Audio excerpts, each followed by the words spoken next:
This is going to be a weird video for this channel, but we're going to do it anyway. We are going to talk about an advertiser who has been courting yours truly and why they're probably going to just stay on red.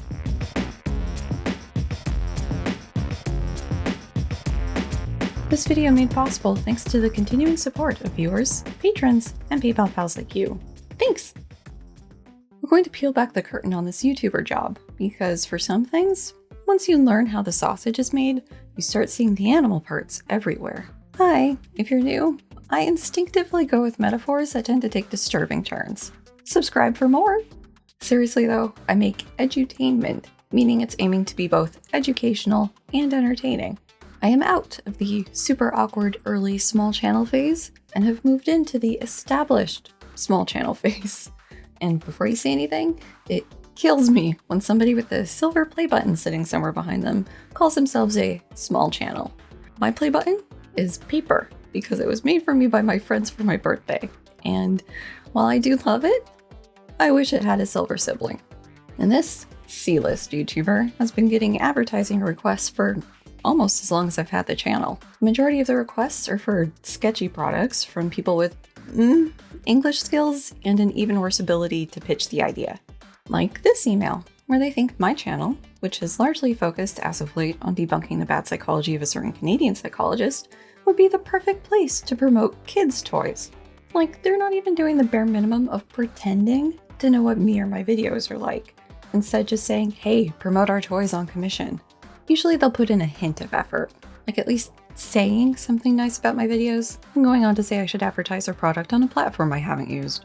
But hey, I could get the product and earn commission? Wow, that's almost like being paid for it, if you don't know any better.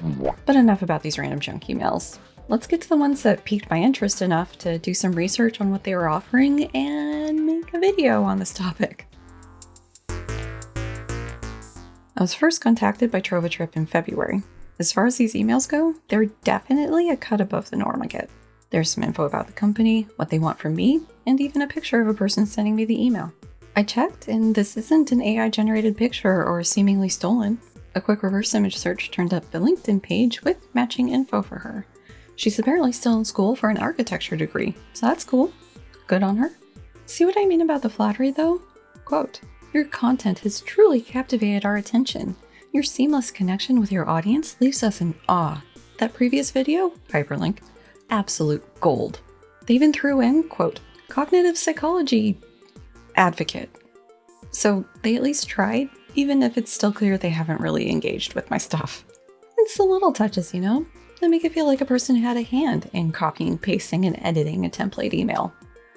Makes you feel real special. Part of the reason we're talking about this is what they're offering me. Quote, "the creative freedom to shape the experience and set your earnings margin.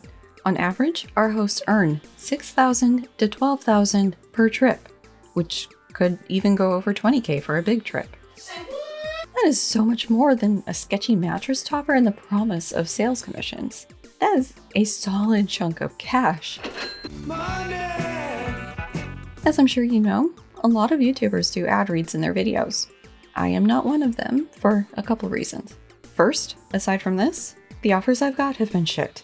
Why would I agree to do a couple minutes of content for a terrible product solely for commission? No, hard pass. Second, on the pragmatic end of things, I'm not having to pay to keep a roof over my head. My husband's able to handle that, and, well, basically most everything else. My income buys her groceries, which isn't insignificant, but I'm also not having to take ad reads to keep the lights on. Which brings us to the third reason.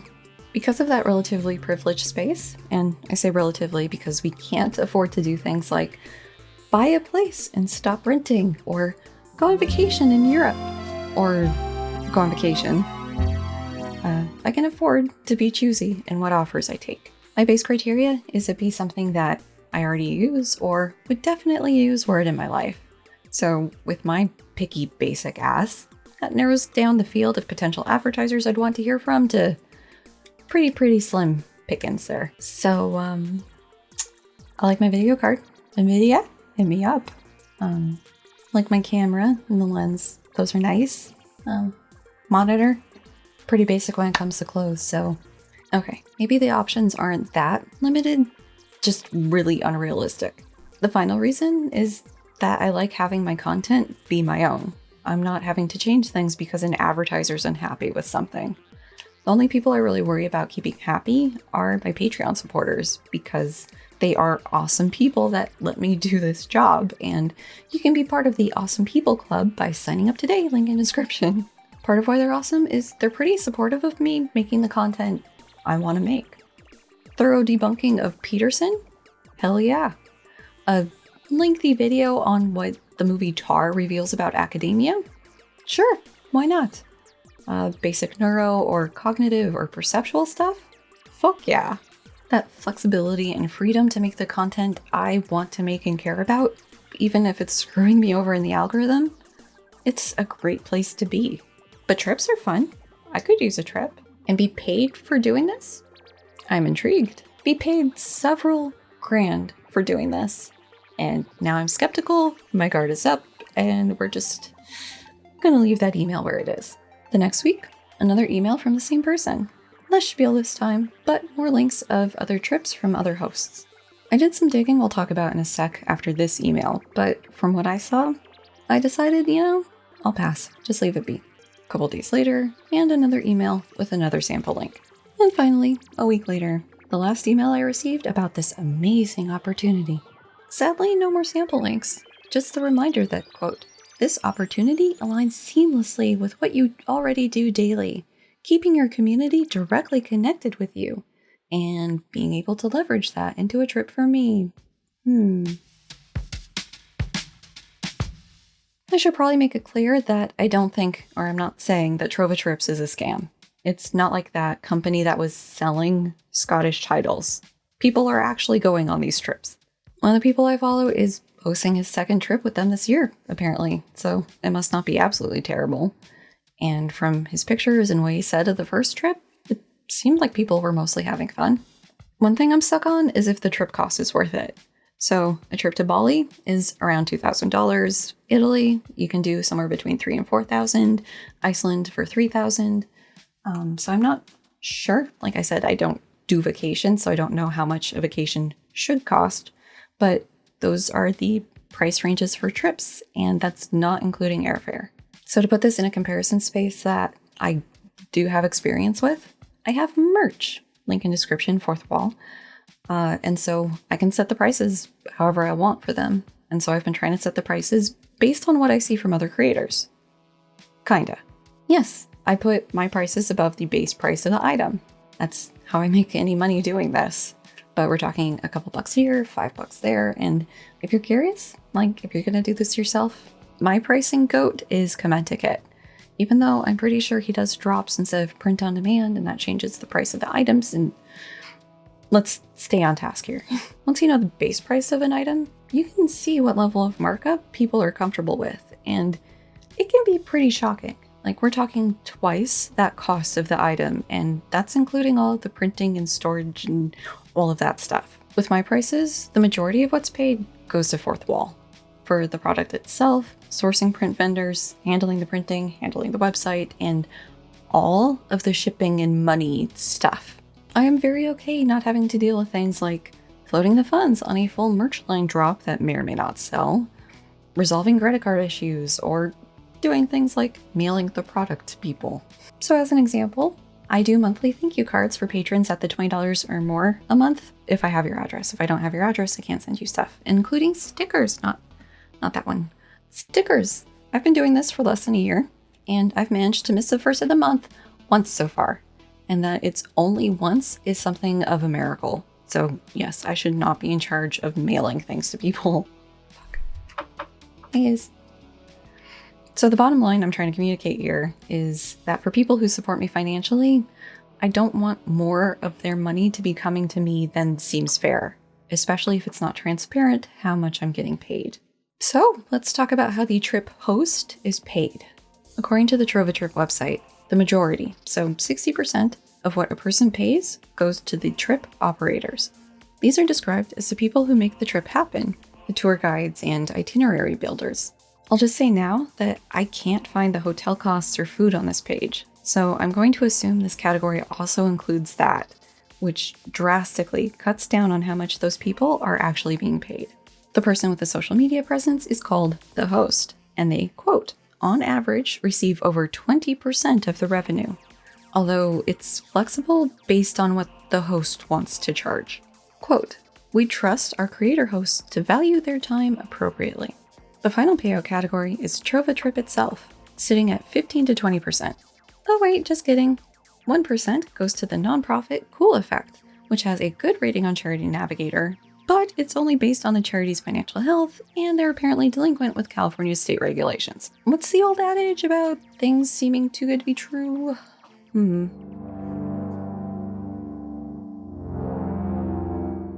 Like most inquisitive consumers with an internet connection, I looked around for reviews.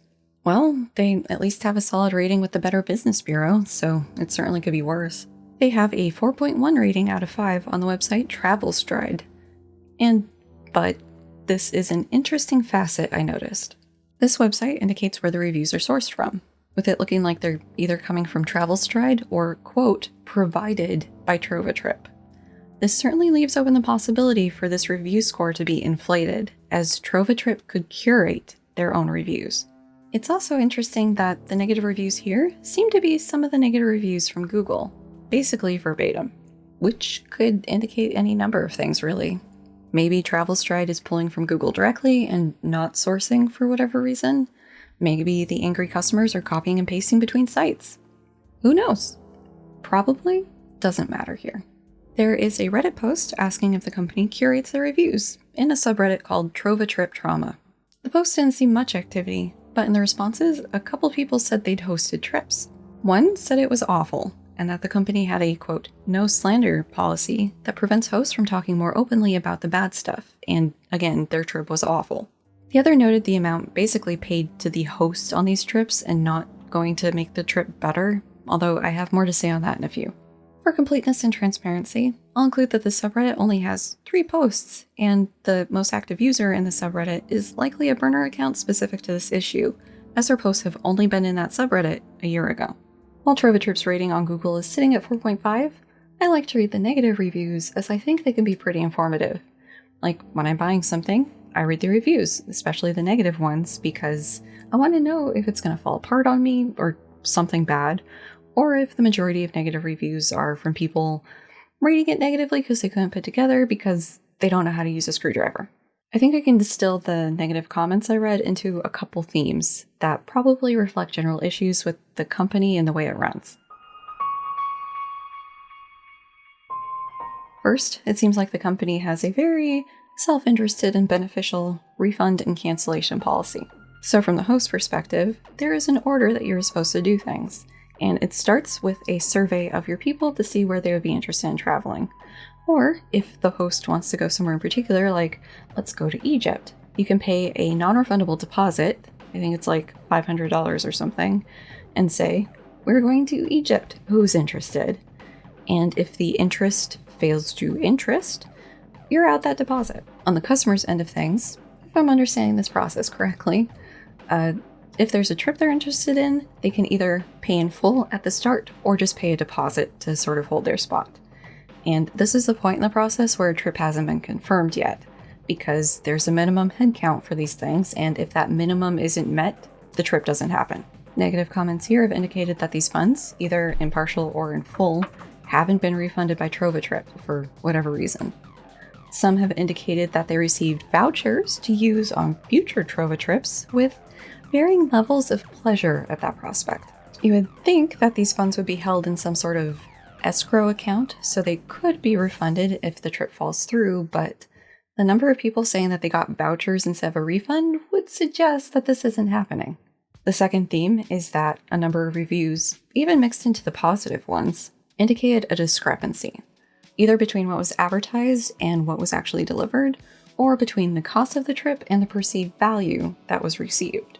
And I think I can explain these discrepancies in a couple ways. First, remember the host has input on the final price, yeah? So if a host is appropriately valuing their time, or whatever the phrasing was, the cost of the trip might be kind of inflated, at least as far as the customer can tell.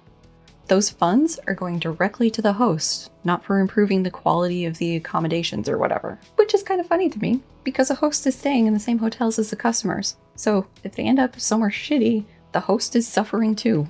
Another possible cause of this discrepancy is a function of how TrovaTrip works. Remember that they're the coordinator or facilitator between the host, the customer, and the trip operators. Remember how I pointed out that the room and board must be coming from the 60% allocated to the operators? Well, if a certain operator wanted to boost their earnings a bit, they could adjust things on the fly. Yeah, it was advertised you'd be staying at this nice hotel, but oh no, they were overbooked, so you're going to be staying over in the cheaper Sketchville. And yeah, I know it was advertised you'd be doing some interesting activity, but oh no, it got cancelled. So instead we're going to go over to these shops that I happen to be friends of the owners of. The number of people indicating that their itineraries were inaccurate or that the hotel or travel bookings seemed to change on the fly for the worst would support this idea. Also, that some trips or locations seem to be more negatively impacted by this than others. It seems like there's some bad trip operators out there who got a bit greedy. A third theme, this one very noticeable in the positive reviews too, was that these trips are rushed and not planned well. Some trips seem to have included long transit times between the hotel and the activity, but not adequately planned for that, leaving basically no time at the activity itself. Some trips cram too many places and things in, leaving you no time to actually do or enjoy those things. And I've heard that this is a common mistake for travelers, especially like Americans traveling in Europe where I'm going to see all of Italy in a week. No. You would think a travel company wouldn't make this mistake. A less common theme, but still popping up, is that the local tour guide and/or the host sucks. With how these trips are sold and structured, you would hope the host doesn't suck. But it sounds like some of the hosts are just there for the ride and money and not really interested in helping the customers with the trip that they sold them on and are being paid for by them. Tour guides can suck for sure, and it makes the trip suck when they suck. That's why most reasonable tour companies will have options when that happens, like swapping out the tour guide. But with how these trips are logistically structured, with TrovaTrips outsourcing to local tour companies, I could see an accountability black hole developing where nobody wants to take ownership of a problem and just waiting out the time until the customers go home. The final theme I'll include is the cost to the customer, and it's important to note what is and isn't covered. Whatever the cost is, it does not include the airfare to get to wherever the trip is. You get there however you get there, sometimes including to the hotel from the airport. Best of luck, traveler! It seems to be dependent on the trip, but in looking through these, I haven't seen a trip where all meals were included. But even the planned meals can be a minefield. A couple negative reviews, possibly from the same trip, mentioned them needing to go elsewhere and pay separately as the booked place was unable to accommodate dietary needs or even just accommodate bodies like they were past capacity. And some people, dissatisfied with the booked hotel, paid to stay somewhere they felt safer in. Going back to the host payment source, it seems like the customers aren't aware, sometimes that the host is being paid at all, or how much the host is being paid, and where that money is coming from. Like I was saying for my merch, it's sadly impressive how much some influencers are willing to charge for things, as seems to happen on these trips sometimes. Yeah, come on! Whoever did this, just confess! We promise we won't be mad!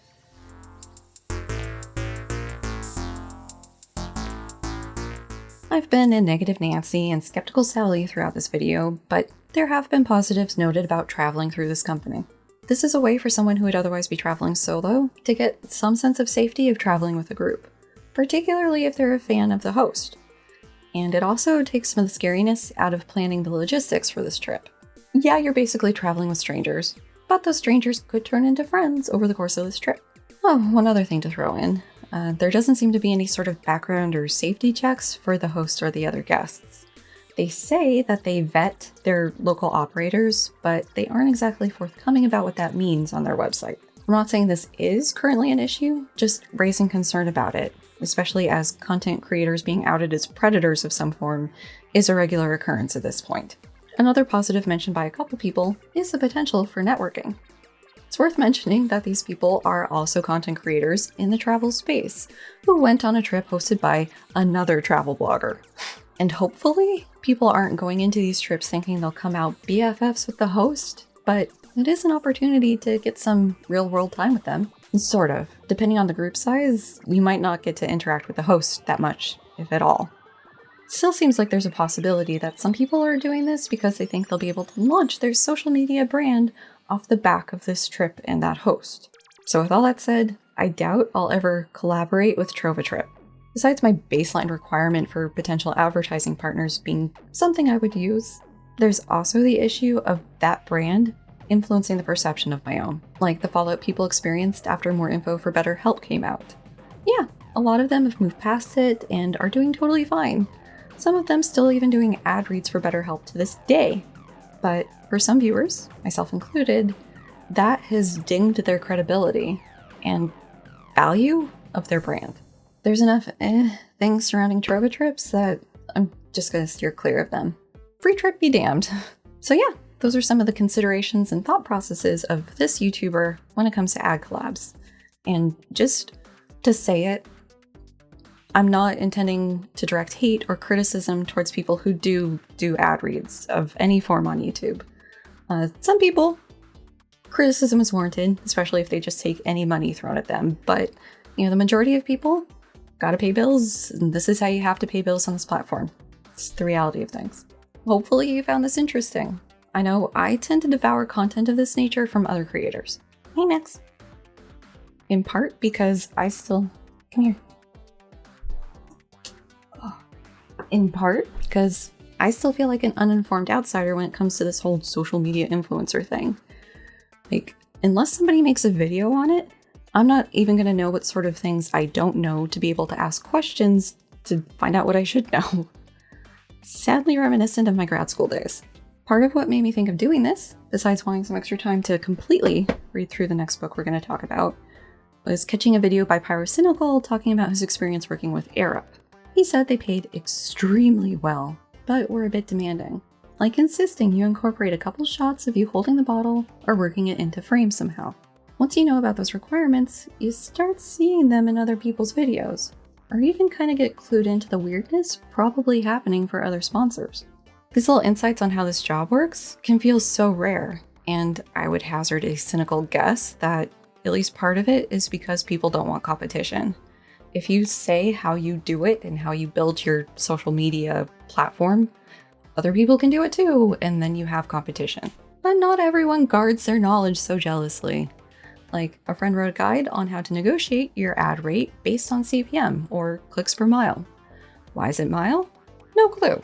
But I do know, based on that math, it is absolutely not worth my time or energy pushing products I am indifferent about, or even kinda hate. But as I said earlier, I am very lucky that I'm not having to make these sorts of deals, and I am very aware of that. I am not judging anybody who does have to make these sorts of deals to pay their way. As they say, get your bags, sis, along with a dash of there being no ethical consumption under capitalism. So it goes. Just the it won't be me going on any free trips. Anywho, this was that. Or that was this. As mentioned, we do have a new book starting soon, so keep an eye out for that. And yeah, till next time.